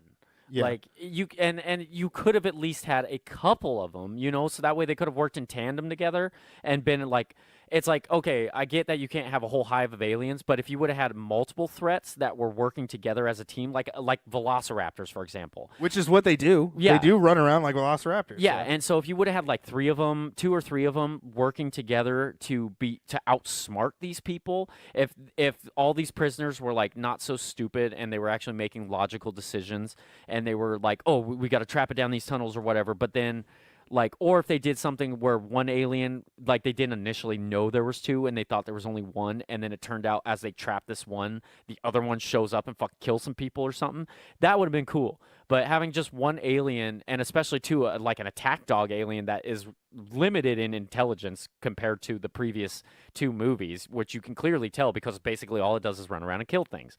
It's like, yeah, they just basically dumbed down the movie to the point where they're just like, hey, like, yeah, just watch it. Yeah, I don't think anyone's heart and soul is in this. Nope. And the thing is like, the director of this movie is no shy to great movies. Yeah. Because David Fincher has a good career. I was reading it off last night. Let me see if I can get it up here. Yeah, because this movie nearly like derailed him. Like he was a rookie director, and he was like, "Sure, I'll sign up for this." And then when it was plagued with all these problems, he basically almost fucking ruined his career. So here's what he was doing. I'm not gonna go too far back. After Aliens, he's a French director, and then he was trying to break out into making American films. So guess what he tries to do in 1999? He makes Fight Club. Yeah. Yeah. Yeah. Isn't that crazy? 2002, Panic Room. He does a few concert stuff. 2007, Zodiac. Yeah. Yeah. He's got a lot of 2008, The top-notch- Curious Benjamin Button. Yeah. And then he does some more concert stuff. 2010, The Social Network. 2011, The Girl with the Dragon Tattoo. 2013, House of Cards. More concert stuff. 2014, Gone Girl. It's like, and these dude, are all like critically acclaimed movies. 1995, Seven. Yeah. It's like, dude, what happened? He went from directing Alien 3 to Seven, which is one of the best movies I've ever seen. Like, it's amazing to me how this guy basically like dug himself out of a hole of shit. Like, I don't know how David Fincher survived because most of the other people that worked on this movie didn't. Like, there are a few key people that might have gone on to a better career after this, but most of them, no, they pretty much were done. Yeah, Yeah, and again too, in defense of this movie, and I think this is mainly why I give it a little bit higher score. Like that extra point is just from after watching the documentary about the making of this movie and how terrible the behind the scenes stuff was. Like I kind of give it the benefit of the doubt. Like it could have been so much better if all that shit didn't happen. But my thing is this also is the reason why I look at Solo as not a great movie either. Mm-hmm. I'd have to watch it again. I've only seen it once. But the thing is like there was so much backlash happening with Solo, Mm-hmm. and it's the same thing when you look at movies like even if you didn't see Solo and you stick mainly to the Star Wars mainline films, is Star Wars The Last Jedi. Mm-hmm. It's like those movies fall apart because no one knows what the hell's happening. Yeah. And then when they finally get someone that's like, hey, you're finishing this whether you want to or not. Yeah. And then you get Rian Johnson, or worse, you get Ron Howard going, great, I was just dealt a big pile of shit, and now I got to figure this all out. So it's like, and then Ron Howard had to like teach the guy who played Solo how to be Solo. Yeah. It's like, dude, they really didn't know what they were doing with that. And so it's things like that where I start going, I didn't give those movies a benefit of the doubt, and I have to look at this movie as how it was made and how it got done. Whether there were 7 directors or 1, it needs to come out in a good product. Otherwise, the movie sucks and it sucks. But I get why you gave it what you did. But I wasn't emotionally invested into it because I wanted to, get as far away from this movie as possible. And you had said you hadn't seen any of these movies. I've never seen any of these movies at all. Oh, okay, yeah, and so all the way through. Maybe the first one one I never saw all the way through. The second one I never saw, and the third one I've never seen. Oh, okay, and then you haven't seen. And I've the never next seen one, right? Resurrection. Okay, yeah, I will say that. Okay, so Resurrection's not as bad as Alien 3. I will say that. Okay. He says. Yes. He says now. But I will say it's just really goofy, dude. Oh my god. Like this, they did not need to make the. Well, before we start segueing into that, Josh, roll us off. What do we got going on the MovieKombat leaderboards? What's going on over there? Okay, so. All right, and then this is the updated scores here. Yep. Okay, so it looks like we have retaining the title spot at number 1, our newly crowned champion from last week, Aliens, at a perfect 10, which is absolutely correct. Followed by our former champion or former leader of this. Yeah, our was so it far. 9-week champion? Yeah, it took 9 weeks for that movie to be dethroned. At 8.5, a score of 8.5, in second place is Predator, the 1987 version. And then we've got Alien behind that at third place with a score of 8. We've got behind that in fourth place Predators with a score of 7. And then behind that in fifth place is Predator 2 at 6.5. Tied for seventh place is Prometheus and Alien Covenant coming in with solid 6s. And then behind that, we've got AVP at a score of 5, and that is in 8th place. And then adding in our brand new movie or rival or combatant, whatever you want to call it, tied for 10th place with The Predator at a score of 4.5. We have Alien 3. And then rounding up the very last part, which you already know it's trailing behind, AVPR at 3.5. I honestly, I was wondering if we were going to get that low. Yeah. If this movie, in the beginning of this, I was like, "Oh my god, This would is be the gonna be closest worse. one. Yeah. This is gonna be worse than AVPR." And like, I was like, "Oh man!" And then towards the end of it, after the whole movie was over, I'm like, I don't think it was a 3. I definitely think it's like in my mind, I was like, it's probably a 4. It's a mediocre film at best on a good day. But yeah, you watch it once and you watch it because you're like, hey, I want to watch all the Alien movies, and that's about it. Yeah, pretty and much. You put it back on the shelf in the movie bundle that you got stuck with this movie. Yep. You didn't buy this by itself. You got stuck with this movie. Yeah. The only reason why you'll ever own this is because you bought the box set. Yeah.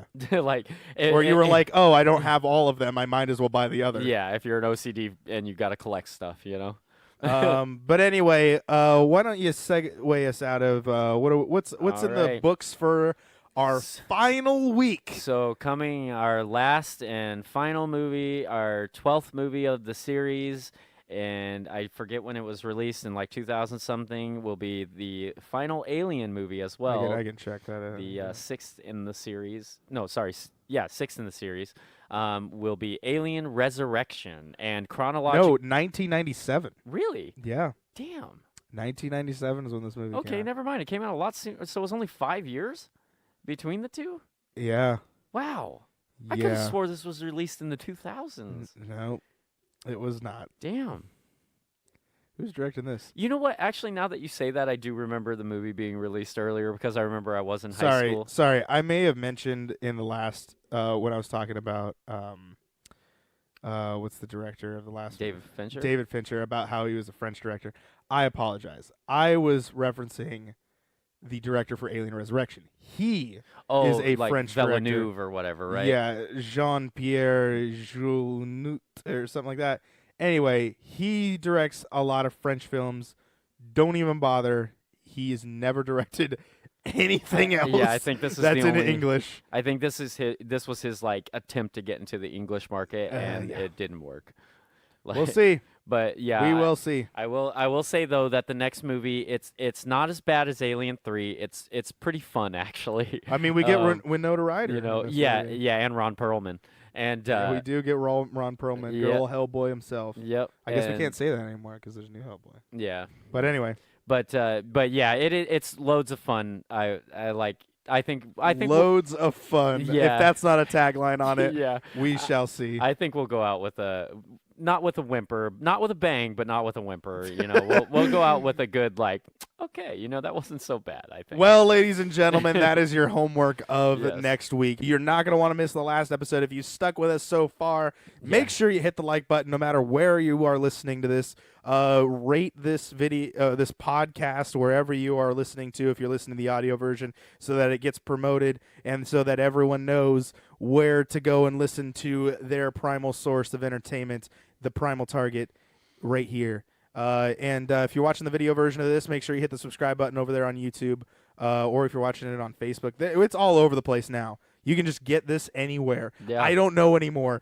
Google messed me all up. I thought it was only in places where I thought I could only put it. But apparently it goes everywhere. It's out there in the ether It's now. on Tumblr. It's on Facebook. It's on everywhere. Just go and find it. Or you already found it because you're listening to it. Yeah. Share you it. can Tell even your find friends. us on Pornhub. No, I'm not just yet. Kidding. I heard their subscription bases are a little bit better though. But they've got the infrastructure. They got something. Yeah. They got something building over there. Anyway, ladies and gentlemen, thank you guys so much for listening. If you guys want to listen to more, make sure you hit subscribe wherever you are at. Make sure you hit thumbs ups or rate them wherever you are at. And make sure you check out more content that we have. We have 2 other podcasts. Mm-hmm. Bitcade is our video game podcast. PT 3600 is an hour of us talking about random topics. And oh boy, last season was crazy. Yeah. Check out season 2. It is all up and we had loaded. some crazy episodes towards the end. Yeah, it is all up and loaded and ready for you to listen to, and we'll be back soon on that for PT 3600. So go ahead and subscribe there. It's all in one RSS feed, so you're good to go. Anyway, thank you guys. That's enough talking. Josh, until next week. Yep. I wanted to be that alien. Just batting it in the corner. Yeah.